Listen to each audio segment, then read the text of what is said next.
Pengukuran pentahanan atau grounding. Pengukuran pentahanan atau grounding memiliki tujuan, yaitu yang pertama dapat mengetahui besarnya tahanan pentanahan pada suatu tempat. Yang kedua, dapat memahami prosedur penggunaan alat ukur earth tester dan earth clamp. Yang ketiga, dapat mengoperasikan alat mengukur tahanan tanah serta mengetahui prinsip kerja ground, earth tester, dan earth clamp. Dasar teori pengukuran pentahanan atau grounding. Pentanahan atau grounding. Grounding adalah proses menghubungkan sistem listrik secara langsung ke bumi sebagai bagian dari sistem proteksi. Tujuan utamanya ialah menyediakan jalur berimpedansi rendah bagi arus gangguan dan tegangan transien, sehingga melindungi manusia dari sengatan listrik serta mencegah kerusakan peralatan akibat kondisi arus dan tegangan abnormal. Dalam perencanaan instalasi tenaga listrik, aspek keselamatan dan keandalan wajib diperhatikan, terutama untuk meminimalkan resiko akibat gangguan listrik dan sambaran petir. Sistem pentahanan diterapkan pada seluruh sistem pembangkitan, transmisi, dan distribusi untuk melindungi peralatan dari gangguan seperti hubung singkat dan beban berlebih. Meskipun jarang digunakan pada instalasi rumah, sistem ini menjadi keharusan pada bangunan dengan kapasitas daya besar. Nilai tahanan pentahanan dipengaruhi oleh jenis tanah, kedalaman dan diameter elektroda, serta jumlah batang pentahanan yang dipasang.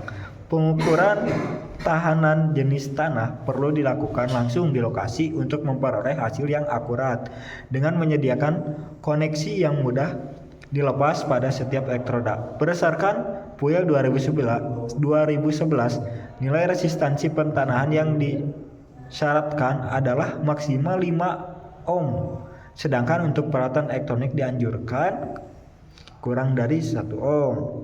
Earth clamp merupakan alat ukur pentanahan yang bekerja dengan mendeteksi arus yang mengalir pada konduktor tanah lalu menghitung nilai resistansi secara otomatis. Keunggulannya adalah pengukuran dapat dilakukan tanpa memutus sistem grounding, sekaligus memungkinkan pendeteksian arus bocor atau gangguan pada sistem pentanahan. Lalu peralatan percobaan. Yang pertama ada earth tester, kedua elektroda batang, ketiga kabel penghubung atau pengukuran, yang keempat paku pentanahan atau paku elektroda atau elektroda bantu, yang kelima palu, yang keenam earth clamp. Nah, lokasi pengambilan sampel pada percobaan dari kelompok 4 yaitu ada 4. Yang pertama ada gedung kelas elektro, yang kedua gedung kelas sipil, yang ketiga lab informatika, dan yang keempat gedung DC. Nah, lalu ada rangkaian dan prosedur percobaan. Nah, saat menggunakan ini tuh ada 2 alat ukur, yaitu pada saat menggunakan earth tester dan earth clamp. Nah, pada saat menggunakan earth tester, prosedur dalam melakukan pengukuran pentanahan yaitu yang pertama mempersiapkan peralatan yang akan digunakan dalam pengukuran resistansi pentanahan.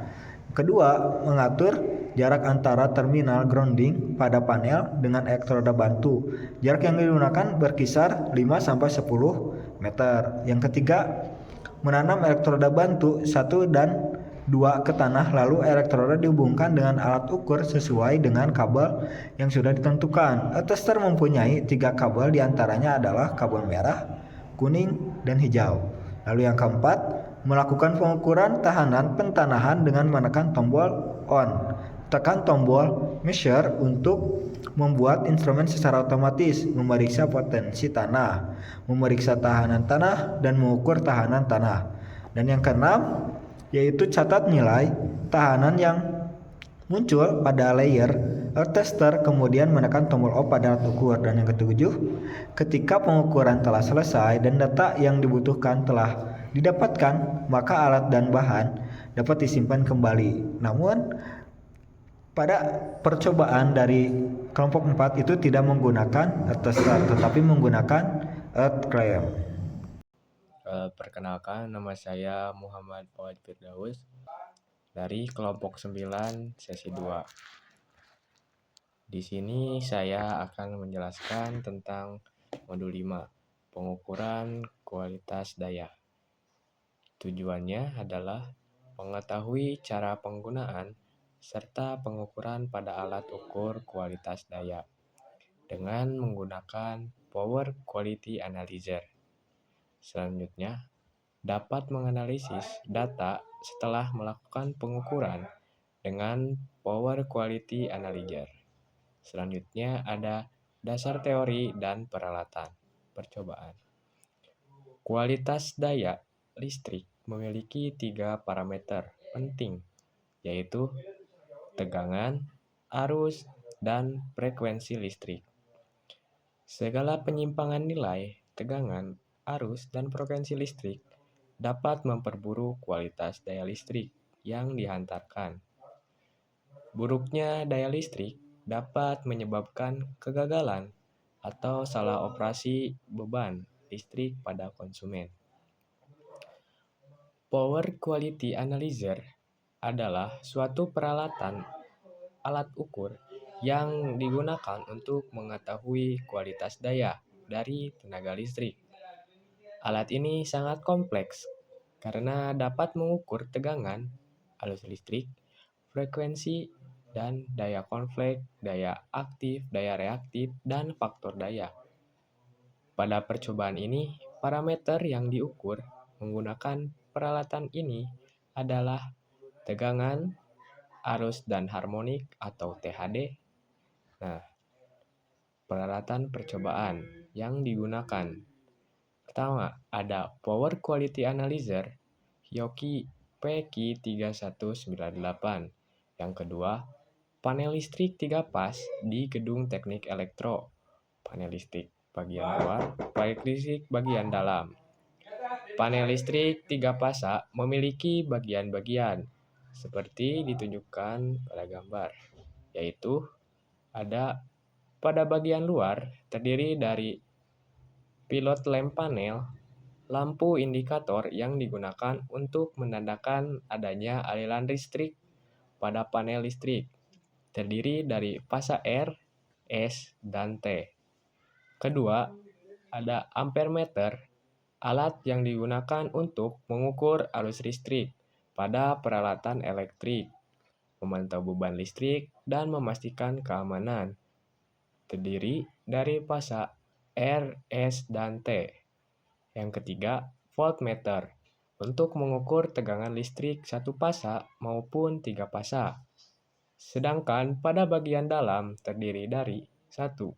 Kabel input untuk arus masuk yang berasal dari PLN, terdiri dari kabel fasa R, fasa S, fasa T, dan netral. 2. MCCB atau Modulated Case Circuit Breaker, komponen panel listrik yang berfungsi sebagai pengaman dan pemutus aliran listrik. Yang ketiga ada Current Transformer atau CT, alat yang digunakan untuk mengurangi arus tegangan bolak-balik dari ratusan atau ribuan ampere menjadi lebih rendah. CT ini terhubung dengan ampere meter. Yang keempat ada bus bar, terdiri dari fasa R, S, T, dan N, merupakan konduktor yang berfungsi untuk menghantarkan listrik yang terhubung dengan MCB. Yang kelima, ada MCB, Miniature Circuit Breaker, komponen panel listrik yang berfungsi sebagai pembatas dan pengaman arus listrik. MCB bekerja secara otomatis untuk memutus aliran listrik saat terjadi kelebihan beban atau korsleting. MCB terhubung ke beban melalui perantara terminal blok. Bismillahirrahmanirrahim. Perkenalkan, nama saya Herlem Masito Prabowo. Di sini saya akan melanjutkan apa yang sudah dijelaskan oleh rekan saya Fawas terkait modul 5. Dan yang saya akan jelaskan di sini adalah mengenai rangkaian dan prosedur percobaan. Nah, yang sudah tertera pada PPT, yaitu pada gambar 5.4, itu ada rangkaian percobaan PQA. Nah, prosedur percobaannya itu ada 6 tahap. Tahap yang pertama itu seperti yang kita lihat pada gambar, bahwasanya pemasangan PQA pada saluran panel listrik 3 fase di gedung teknik elektro. Nah, langkah yang pertama yang harus kita lakukan adalah hubungkan kabel klem arus sekitar konduktor fasa R, S, T, dan N. Klem-klem tersebut ditandai oleh warna-warna yang berbeda untuk menandakan polaritas yang benar. Nah, jadi adanya kabel klem itu warna yang berbeda-beda itu dihubungkan lagi dengan warna yang sama pada saat kita menginput si kabel klem tersebut agar menandakan polaritasnya itu benar.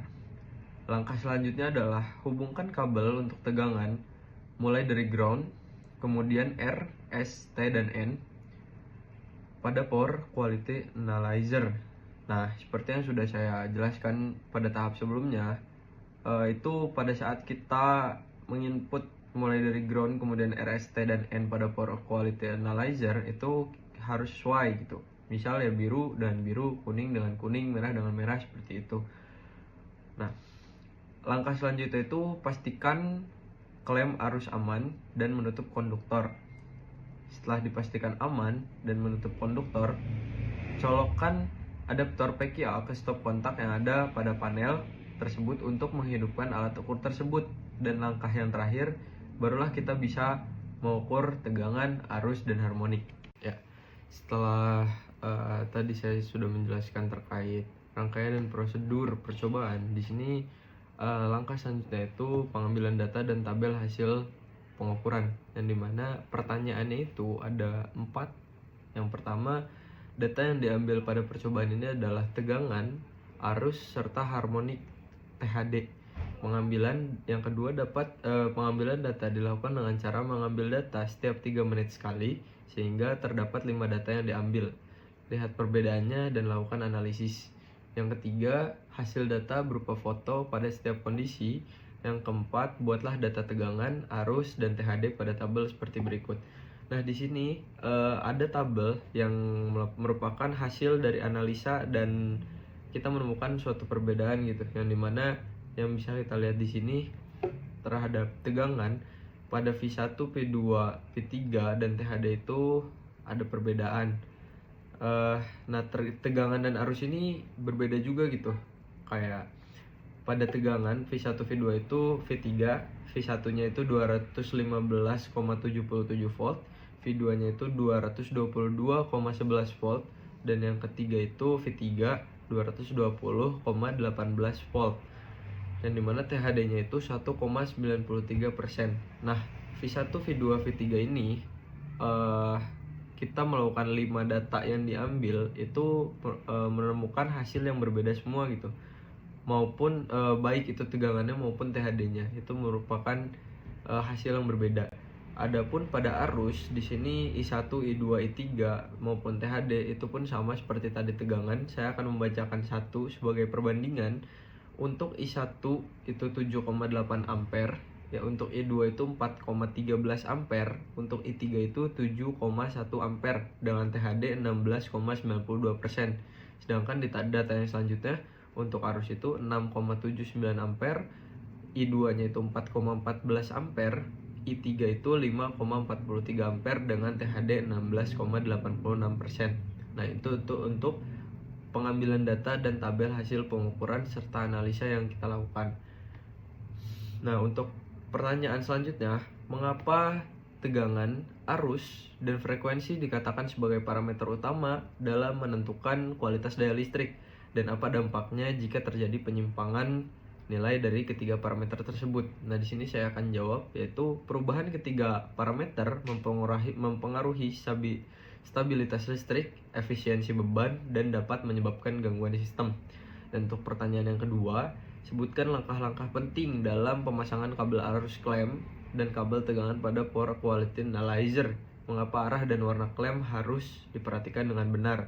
Nah, untuk ini seperti yang sudah saya jelaskan tadi terkait rangkaian dan prosedur, itu yang pertama pastikan alat mati, yang kedua pemasangan klem mengikuti arah arus seperti yang sudah saya sebutkan, dan selanjutnya itu warna RST yang ada biru, merah, dan lain sebagainya itu harus sesuai dengan ketika nanti ingin menginput kepada power quality analyzer. Dan yang terakhir itu koneksikan kabel tegangan dengan polaritas yang tepat. Untuk pertanyaan yang ketiga, setelah data tegangan, arus, dan total harmonic distortion diperoleh setiap 3 menit, apa yang dapat disimpulkan dari perubahan nilai THD terhadap waktu? Bagaimana pengaruh hasil tersebut terhadap kualitas daya pada sistem? Nah, di sini saya akan jawab pertanyaan yang terakhir sebelum kita ke kesimpulan, yaitu jika THD berubah terhadap waktu, dapat disimpulkan adanya variasi beban non-linear. THD yang meningkat menurunkan kualitas daya karena menyebabkan panas berlebih, rugi-rugi meningkat, suara mendengung trafo, dan dapat mengganggu peralatan sensitif. Jika THD stabil rendah, kualitas daya dianggap baik. Sekarang mari kita ke sesi terakhir, yaitu kesimpulan. Kesimpulan yang dapat diambil dari awal penjelasan saudara saya Pawas, terus juga saya menjelaskan terkait rangkaian maupun prosedur percobaan, pengamatan, tabel hasil pengamatan, pertanyaan, dan sekarang di kesimpulan, yaitu dari percobaan dapat disimpulkan bahwa tegangan, arus, dan THD pada setiap fase berada dalam kondisi yang cukup stabil. Perubahan nilai yang muncul pada interval pengukuran masih dalam batas wajar dan tidak menunjukkan adanya gangguan signifikan. Nilai THD yang relatif stabil dan rendah menunjukkan bahwa kualitas daya pada sistem cukup baik, serta pengaruh beban non-linear masih dalam batas aman. Secara keseluruhan, kualitas daya pada instalasi dapat dikatakan masih sesuai dengan standar operasional. Pengukuran pentahanan atau grounding. Pengukuran pentahanan atau grounding memiliki tujuan, yaitu yang pertama dapat mengetahui besarnya tahanan pentanahan pada suatu tempat. Yang kedua, dapat memahami prosedur penggunaan alat ukur earth tester dan earth clamp. Yang ketiga, dapat mengoperasikan alat mengukur tahanan tanah serta mengetahui prinsip kerja ground, earth tester, dan earth clamp. Dasar teori pengukuran pentahanan atau grounding. Pentanahan atau grounding. Grounding adalah proses menghubungkan sistem listrik secara langsung ke bumi sebagai bagian dari sistem proteksi. Tujuan utamanya ialah menyediakan jalur berimpedansi rendah bagi arus gangguan dan tegangan transien, sehingga melindungi manusia dari sengatan listrik serta mencegah kerusakan peralatan akibat kondisi arus dan tegangan abnormal. Dalam perencanaan instalasi tenaga listrik, aspek keselamatan dan keandalan wajib diperhatikan, terutama untuk meminimalkan resiko akibat gangguan listrik dan sambaran petir. Sistem pentahanan diterapkan pada seluruh sistem pembangkitan, transmisi, dan distribusi untuk melindungi peralatan dari gangguan seperti hubung singkat dan beban berlebih. Meskipun jarang digunakan pada instalasi rumah, sistem ini menjadi keharusan pada bangunan dengan kapasitas daya besar. Nilai tahanan pentahanan dipengaruhi oleh jenis tanah, kedalaman dan diameter elektroda, serta jumlah batang pentahanan yang dipasang.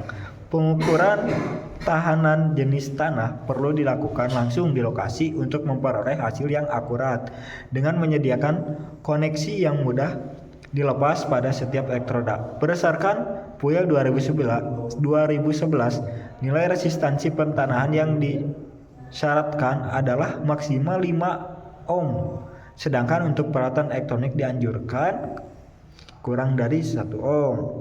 Earth clamp merupakan alat ukur pentanahan yang bekerja dengan mendeteksi arus yang mengalir pada konduktor tanah lalu menghitung nilai resistansi secara otomatis. Keunggulannya adalah pengukuran dapat dilakukan tanpa memutus sistem grounding, sekaligus memungkinkan pendeteksian arus bocor atau gangguan pada sistem pentanahan.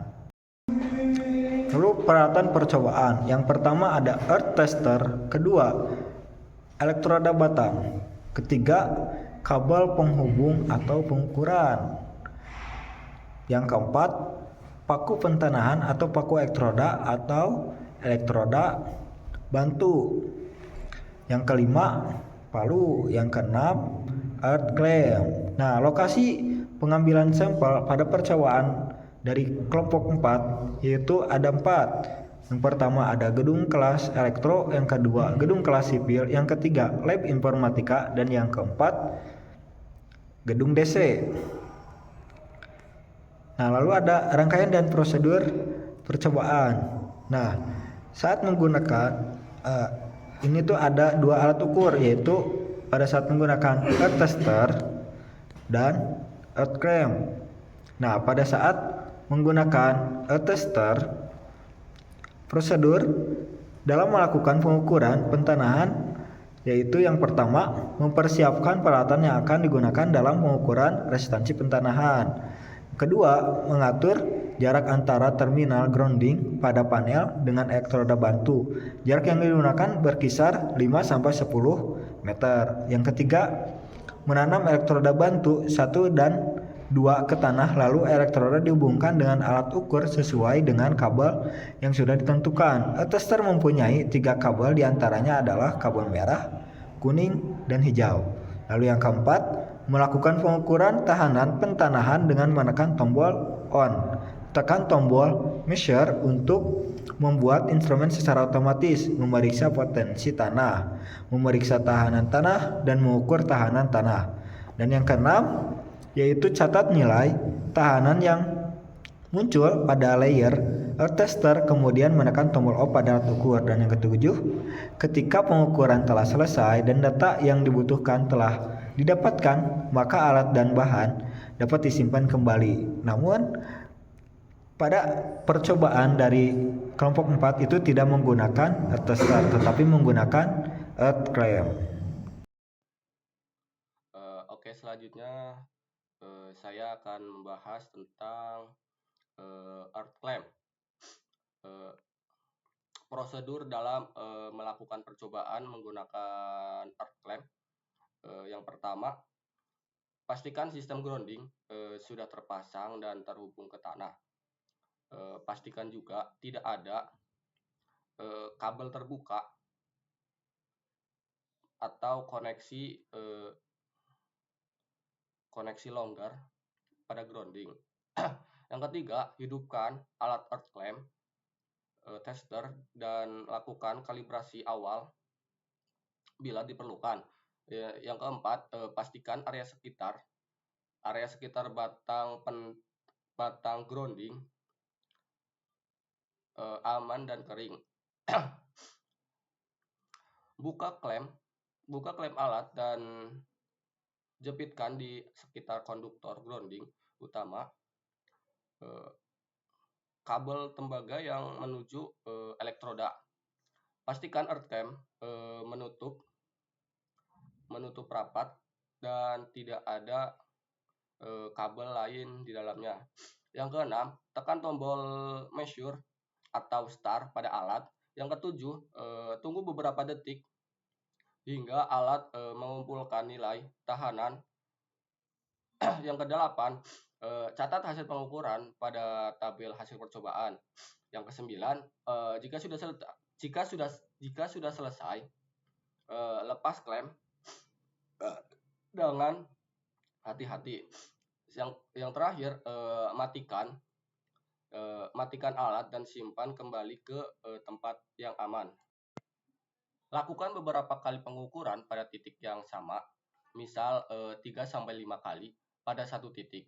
Lakukan analisis data dengan cara menghitung nilai rata-rata atau mean, di mana untuk rumusnya itu ada resistor rata-rata sama dengan sigma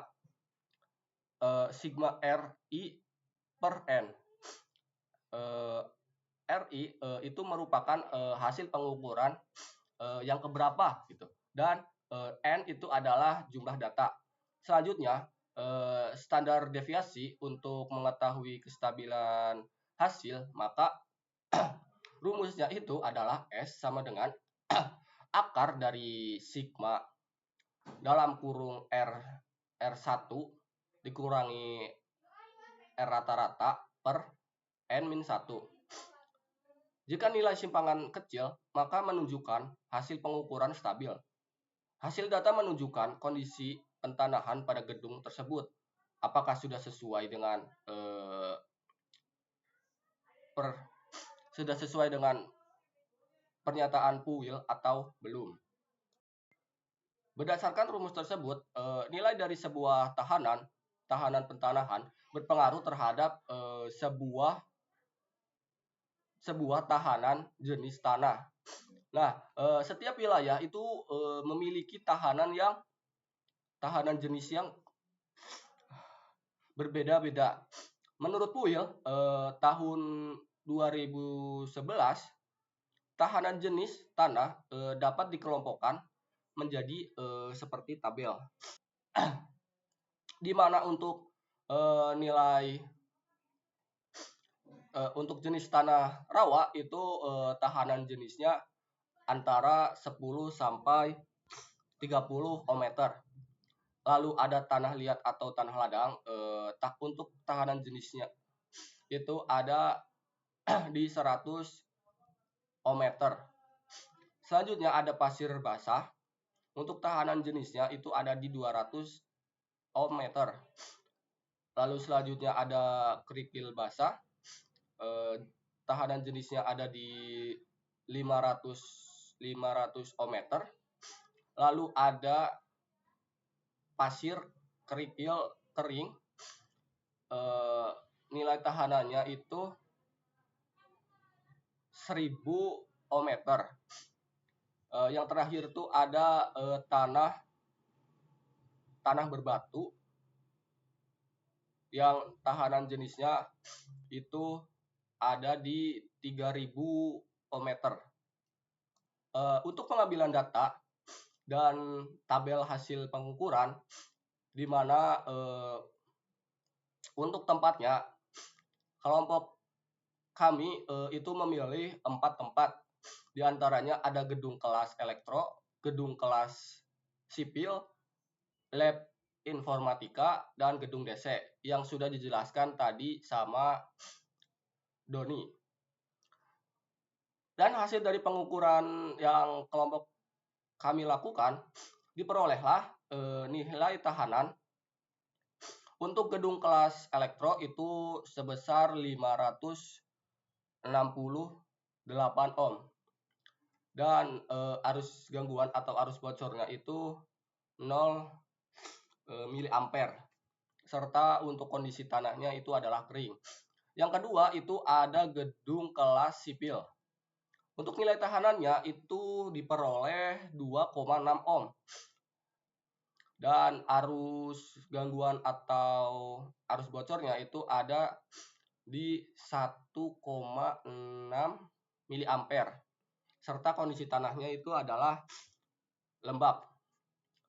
Yang ketiga itu adalah lab informatika, di mana nilai tahanannya itu diperoleh 23,2 ohm dan arus gangguan atau arus bocornya itu diperoleh 1,9 miliampere. Serta untuk kondisi tanah itu adalah lembab. Yang terakhir itu ada gedung DC. Di gedung DC ini diperoleh nilai tahanan sebesar 3,31 ohm. Dan arus gangguan atau arus bocornya itu ada di 3,8 miliampere. Dan untuk kondisi tanah itu adalah lembab. Yang selanjutnya saya akan menjawab pertanyaan-pertanyaan yang ada di modul 5. Pertanyaan yang pertama, dari hasil percobaan, gedung manakah yang memiliki resistansi grounding paling kecil? Dari data yang kelompok kami peroleh bahwa gedung sipil itu memiliki resistansi grounding yang paling kecil, yaitu sebesar 2,6 ohm.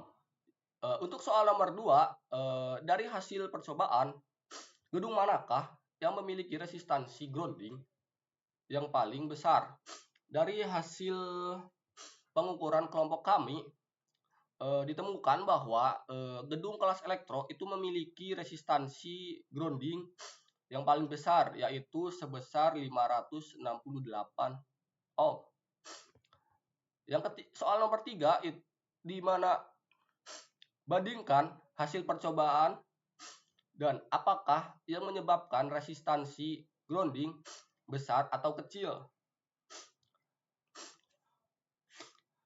Jadi resistansi kecil itu karena tanahnya lembab, kondisi elektrodanya baik, dan kualitas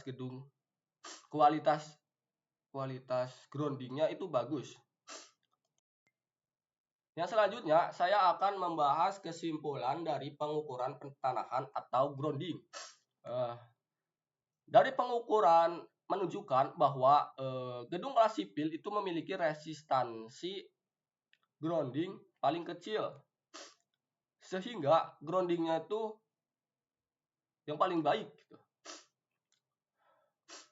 Sementara gedung kelas elektro itu memiliki resistansi paling besar. Nah, kemungkinannya itu dipengaruhi oleh kondisi tanah, kedalaman elektroda, dan teknik pemasangannya. Lalu grounding yang baik penting untuk keselamatan dan harus memenuhi standar BUIL. Sekian yang dapat saya sampaikan. Kepada moderator dipersilahkan lagi.